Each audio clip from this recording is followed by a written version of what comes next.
안녕하십니까. 2022년 2월 9일 수요일입니다. 오늘 함께 나누실 말씀은 요한복음 11장 47절에서 57절까지 말씀입니다.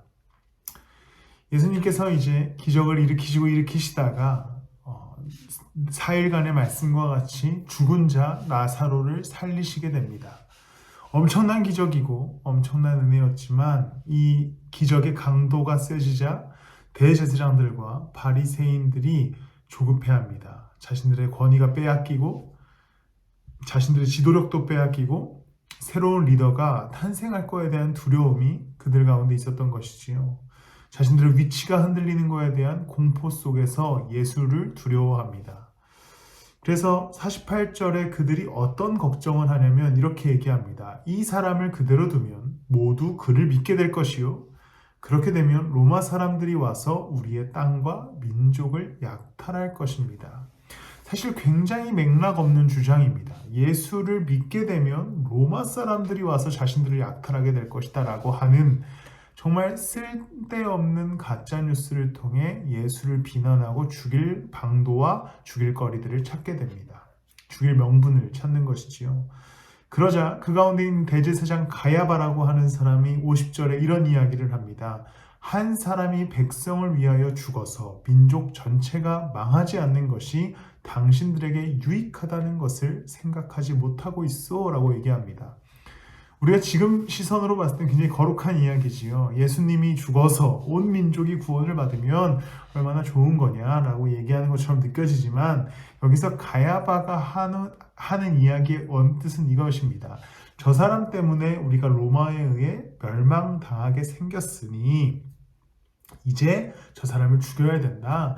그래서 우리 민족이 유익을 얻으면 얼마나 좋겠냐라는 가짜뉴스에 근거한 이야기였으나 가야바의 이 발언은 결국에 예수 그리스도 한 사람으로 인해 모든 민족이 구원을 얻는 것에 대한 예언의 메시지처럼 변하게 됩니다. 예수님을 죽여서 자신들이 로마에 의한 핍박에서 이겨내자고 하는 이상한 가짜뉴스를 퍼뜨리고 예수님을 죽이려고 합니다.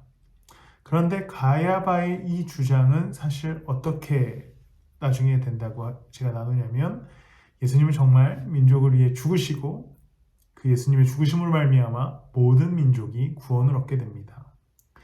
가짜뉴스 속에 잘못된 역사 속에 예수님의 섭리를 발견할 수 있습니다. 예수님께서는 자신들을 반대하던 세력, 바리새인들과 대제사장들의 입술과 그들의 하는 일을 통해서도 예수님의 뜻을 이루어 가십니다. 그 과정을 통해 십자가의 길로 가신 것이지요. 가야바의 말도 안 되는 가짜 뉴스가 예수님의 사역에 대한 예언이 되었습니다. 예수님은 결국 실제로 죽으시고 모든 이들의 유익이 되셨기 때문입니다.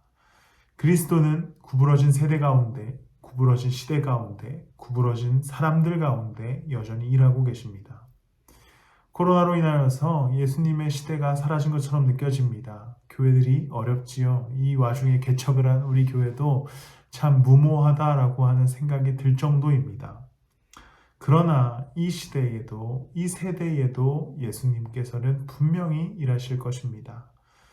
우리의 삶도 마찬가지입니다. 우리의 삶에는 수많은 구부러진 세상의 문제들과 내 개인적인 문제들이 나를 괴롭힙니다.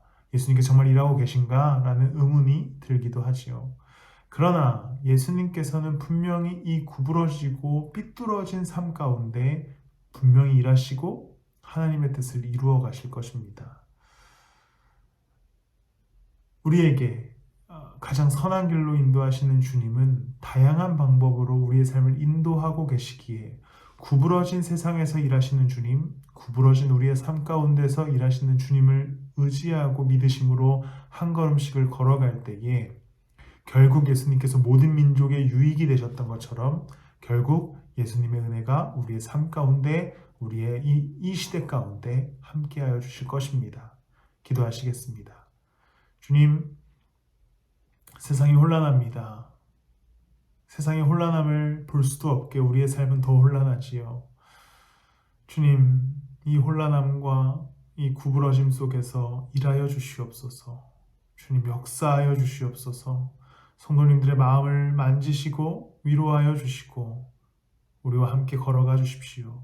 감사하며 예수님의 이름으로 기도드렸습니다.